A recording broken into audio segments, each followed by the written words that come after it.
Hello, Mr. Tenkey here, number 717. Dear management, scorecards are a great way to evaluate people, places, and things. But an inherent fault that must be accounted for is bias. Bias on the part of the person or persons filling out scorecards. And examples abound, from grading test scores, to evaluating performance, to hiring, to picking out the best ice cream flavor. And I do have a prop here starting to melt on me.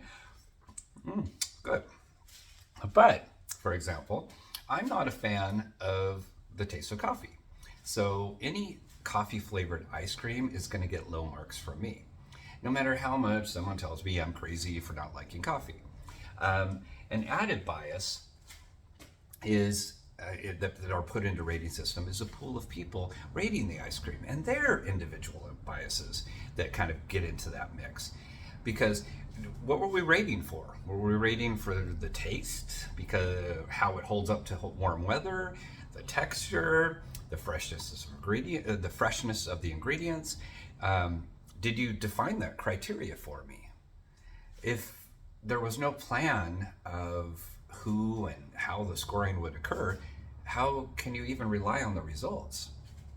So, whiteboard time, and the meat of today's video is some examples of ways to reduce bias from your scorecards.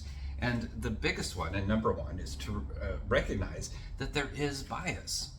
And then define clear, specific, and transparent criteria of what you're evaluating so that, again, another one, 3, you can be consistent in applying the scoring so that multiple people can be consistent in what they're all looking for and hopefully remove their bias from the situation.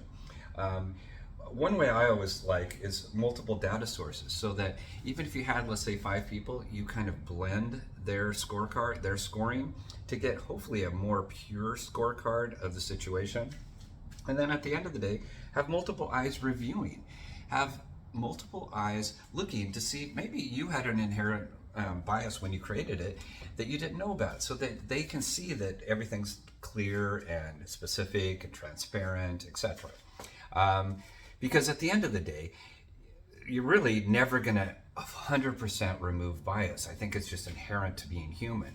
But knowing it's there and being transparent about all of the things that I mentioned on the list here, people will be able to decipher things like who has skin in the game, etc., allowing them to conjecture how it may be influencing the results and adjust their analysis of the results accordingly.